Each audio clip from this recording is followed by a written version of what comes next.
I'm just going to get straight into this. It's a very important session. I'm going to be showing you how to get sales online. And I'm going to make it real simple, but I'm going to focus on the principles. I'm not going to focus so much on the details. Yesterday, I talked about the importance of your purpose, your brand purpose, and being very clear about what you stand for. You could even be clear about what you stand against. This makes you so much more attractive to people. If you say I'm into this, I do that, I do this, I do this, I do this, people don't know where to place you in their mind. So what's key is having a focus. Today, let's talk about how you can get simple sales online. Yes, I am Pelumi, brand strategist, founder of Startup Greatness. And what we do is that we help folks to build their brands online. So why should you invest in brand? I talked about 3 reasons yesterday. I talked about your cash, your connections, your cash flow. Another important reason why you should build your brand is that it helps you to stand out. There's an immense competition online and offline, just in the world in general. Any business, most businesses you enter, unless it's like, I don't know, satellites in space and stuff, where maybe it's limited governmental competition and stuff like that. But most spaces, there's lots of competition. And so you cannot afford to not have a distinct brand.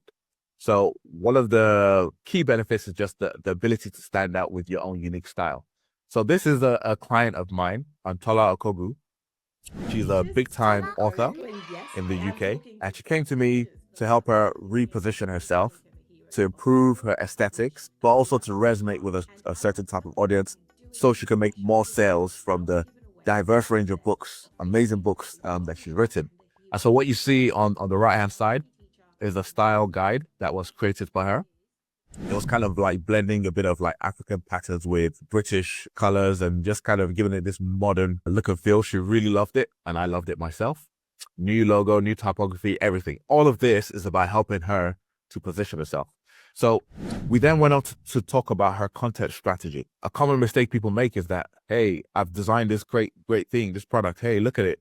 Do you like it? Buy it, buy it, buy me. You know, and people don't put the effort into the right types of content that fully generate leads. So what you see before you is a real piece that we created with Tola. Let me go through it quickly and I'll show you what happened as a result. Okay. So we're targeting readers, reluctant readers. So as part of brand strategy, we found different pain points that different types of readers might have for the ideal customer. So we created this to address a particular pain point. Okay. So do you have reluctant readers? Try this. This is how to help reluctant readers love reading. Yes, I said love. So a bit of a conversational style, which is like her style. Reluctant readers, do they have a short attention span? Do they prefer screen time and games? Do they find reading hard? Do they think reading is boring? Yeah. And then she talks about her eldest daughter and the experience she's had. And then we enter the solution. If you want your kids to fall in love with reading, do 1, do 2, do 3.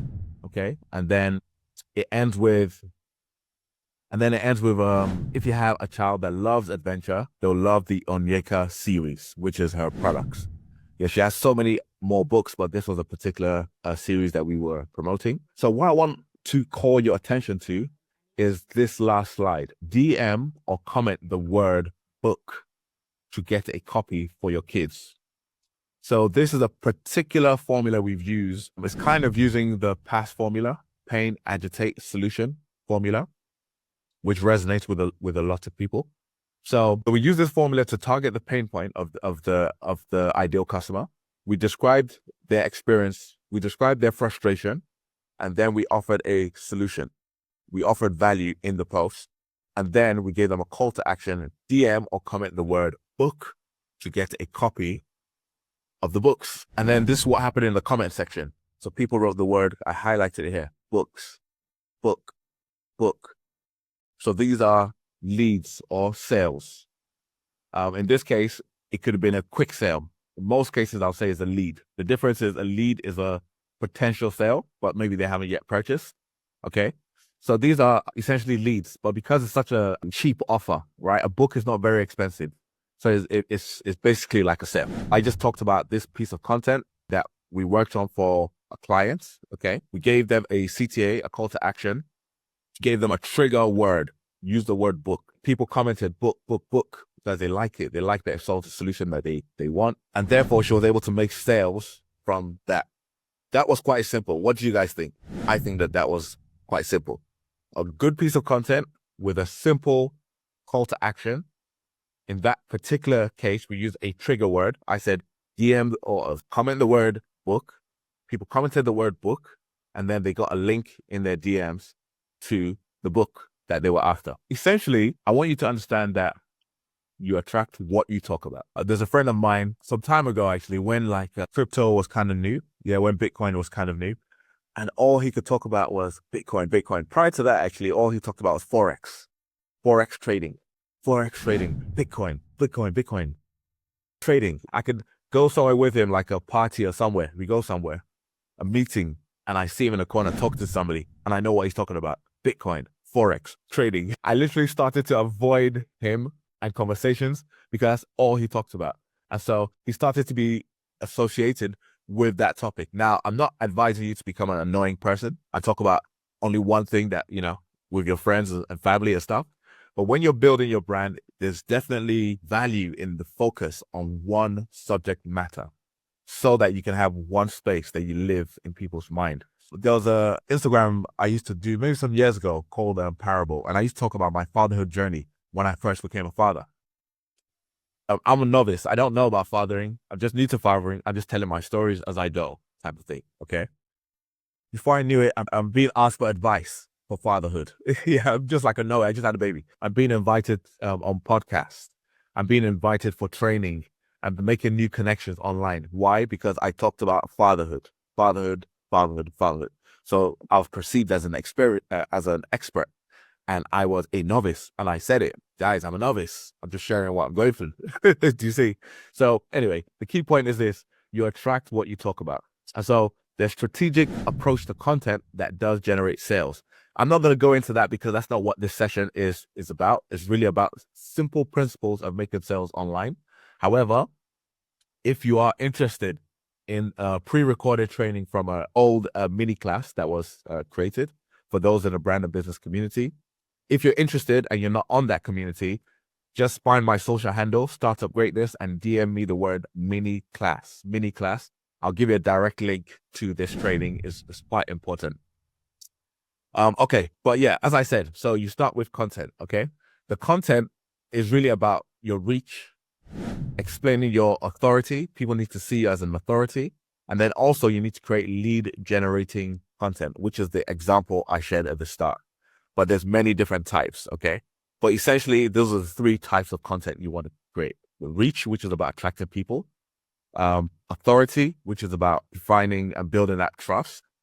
And then lead generating content, and that's the content that triggers the sale. That's important because that's the beginning of the journey. If you fail at the start, maybe everything else doesn't work. Then you need to call people to take action. If you don't, tell people specifically to buy, they might not buy. And you don't even have to tell people to buy. You could invite them to something, right? So one of the ways, I should have maybe had a visual of this. I use a poll. A poll is a very good example on Instagram, for example. You can use it on LinkedIn as well. You can use a poll on many platforms. So I can ask a question like this: who needs help with building their brand in 2025? And then the answers are yes or yes, please. Yeah, or yes ASAP. I have no option. You can have a no, but this is just like a bit of a hack, right? So you give people this kind of binary choice, but it's not really a binary choice. That's one way you can use a poll. And those people that trigger, yes, I would like to build my brand in 2025. You can follow up with those people, and you might discover that they are interested in working with you because they've highlighted to you they have that pain point. Or maybe, depending on your question, maybe they've explicitly actually said, yes, get in touch to help you, to work with them to build their products or to serve them in whichever way. Okay, link in bio. I don't see many people doing this much. Maybe it's been overdone, but it is still very important to have at least a link in your bio, whether it's Instagram or LinkedIn or whatever platform you're on, which it's like an entry to your product or whatever you want to sell or serve people with. So you can just be talking on a video and say, hey guys, if you want some more, check out the link in my bio. So it's good to have that link in your bio. And then the example I showed you earlier was a trigger word, right? So you created a piece of content, and then all you've done is ask people to send you a message. So DM the word epic and you'll get, etc., etc. Trigger words, I love them. They're so simple, so easy for people to do, so easy for somebody to type greatness, just type one word. And then you can use a tool called, if you're on Instagram only, you can use a tool called ManyChats, and it can literally immediately respond to them with whatever. So if you have what they call a lead magnet, which is the third point, okay, you need to convince people. So let's just go over it. You've created a piece of content. You've called them to take action in the piece of content or through some way. Then you need to convince people. And when I say convince, they need to be convinced that you have a solution to their problem. They need to feel convinced, right? So one of the ways of convincing people is to have what they call a lead magnet. You can have a book that demonstrates your expertise, but it's not really about demonstrating your expertise. It's about solving a specific problem that your customer might have. So a lead magnet could be a PDF. It could be a list, a resource list. It could be, if you need to travel to Australia, here are the 3 things, DM the word Australia and you get your PDF. So that's what a magnet is. You can use a sales page. A sales page is a specific structured page, structured in a very specific way. By the way, if you need some help on your sales page, I have it's an offer, okay? But it's not really what I promote, but it's basically a 24-hour website, okay? So for those who are interested in that specific sales page, it's very specific because it works, okay? But if you wanted that, it can be built for you in 24 hours, okay? That's a new offer. That's because we use AI as super experts and we get it done. Bam, bam, bam. Okay, so a sales page is another important thing because that can help you to convince people. Or you can use a video sales letter. A video sales letter is essentially somebody clicks. You might have experienced this and not known what it was, okay? Somebody clicks on maybe your link in your bio, they go to a page and it's you talking about their problem, a solution, and then maybe offering them to book a meeting with you, a consultation. And that's a video sales letter. It doesn't have to be complicated. There is a kind of formula, an ideal formula, but it's not like formulaic, if that makes sense. And then the fourth is you make a connection. Okay, so I've given you my lead magnet. In fact, I had my lead magnet, which was my current one, actually, I use is Personal Branding Secrets. It's a book that I have on Gumroad, and people used to pay for that book. I made it free. Okay, so if you are interested in that, you have to DM me the word secrets. Yeah, then I'll know it's that book, and I'll give you the link to that book. So yeah, the book is free for now, but I use that book as a lead magnet. How to build the personal branding secrets. In that book, in that PDF, it shows you some like 10 ways to level up your brand. Okay, and on the last page or second to last page, in fact, several pages, perhaps, possibly, there is a interactive PDF. So you can click a link in the PDF, and then that link will lead you to an opportunity for a consultation. So can you see that we're leading people down a specific pathway? So yeah, so that's the magnet, right? So now that conversation, the fourth point is for you to connect with somebody. So let's just go over it again. You've created content, you've called people to take action, then you convince them by offering them either the magnet or your sales page or video sales letter. And then fourth, you connect with them. Connection is when somebody interfaces with you. Now, you don't always need to have a face-to-face connection. It could be a DM. It could be, in fact, I recommend taking people off the platform. It could be a phone call. It could be a WhatsApp. It could be a Zoom call, yeah, which is typically what I have done. I've only recently started kind of closing people just direct in the DMs, right? But there's a way to go about doing that.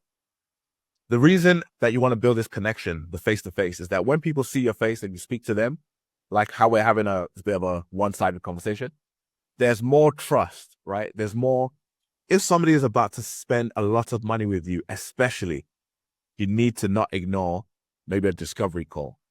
If it's like maybe not inexpensive, it could just be a direct like link to buy, you know, or you can have an application form. So somebody applies Then you get back to them, and that's where maybe you exchange money or whatever, or you pitch, or you just send them a pitch and stuff like that. But the best thing in my experience is to actually have a one-on-one discovery call, capture people's questions, concerns, give them a solution, lead to a sale right there on the spot. Content, the call to action, then you convince people, then you connect with people. Often when people take your lead magnet or whatever you have, whether it's a magnet, a sales page, a video sales letter, you capture their emails. The reason people capture your email is because you can use an email to really build and nurture somebody into a sale. So I have a good friend, he's really good with his emails, right? He's always traveling around the world and he's telling people, oh yeah, I'm in Morocco today, I'm doing this is what happened to me today, da-da-da. He's not always explicitly selling, but you feel like you know him through the email sequence. And then there's an invitation to join his community, join his product, buy his service. And so capturing the emails, opportunity to build a deeper connection with people as well. Okay, so, and then finally, the fifth thing is a close, right? You don't have to close on the first discovery call, but you can. There's a way to go about it. You want to onboard people. You want to give people a quick win. So when somebody works with you, immediately a quick win, right? And then also you can get a referral even as soon as you made the sale. Do you know anybody else who has this challenge? If you do know anybody else who has this challenge, refer me and I can help them too, etc. There's a better way of saying what I'm saying. I want you to appreciate the principle at play. Okay. So that is it. That is it in essence. So sales online require content. If it's not content, by the way, you can use ads, but all of this is just organic. You create a piece of content. You ask people to take a particular action. You need to convince them. You might not need to convince them if your content is like really good over a period of time. They might already be convinced, but it's always good to have maybe a sales page, a video sales letter, a lead magnet of some kind, just to double down on that authority. You give them an opportunity to connect with you, to interface with you. By the way, even right now, you're interfacing with me. So what stage do you think you're in? We're right here. We're making a kind of connection. And then finally, the close. So that's where we enter a discovery call. And if you're interested to work, we work. Yeah, this we created and it just generated leads. Yeah. It doesn't have to even have this much. And it can even be a video as well, right? But it's just I just followed the paid agitate solution framework, gave us call to action, and people were like, book. Very straightforward. But why, there is a reason why some people do create content. Some people do give calls to actions and it still doesn't lead to a sale. And the main reason is trust. You haven't built up enough trust. And trust is something you can build over time, but it's also something you can build immediately. Like, for example, one sales page can build immediate trust. One lead magnet can build immediate trust. So there's only one reason why you might be taking some of the actions I have showed you and it's not working. And that's because you haven't built trust and authority. People buy and people don't even question what they buy when there is trust and when there's authority. That's why people took the jab, right? It was kind of like authority said it was safe, it was good and effective. Take it, and they took it, right? So if you can also acquire that level of trust and authority, yes, easy to sell. So tomorrow, I'm going to talk about 5 ways to build trust. All of these ways are not difficult, very simple, but it adds tremendous value for you if you want to build out your brand, if you want to build more connections, and if you want to make more sales.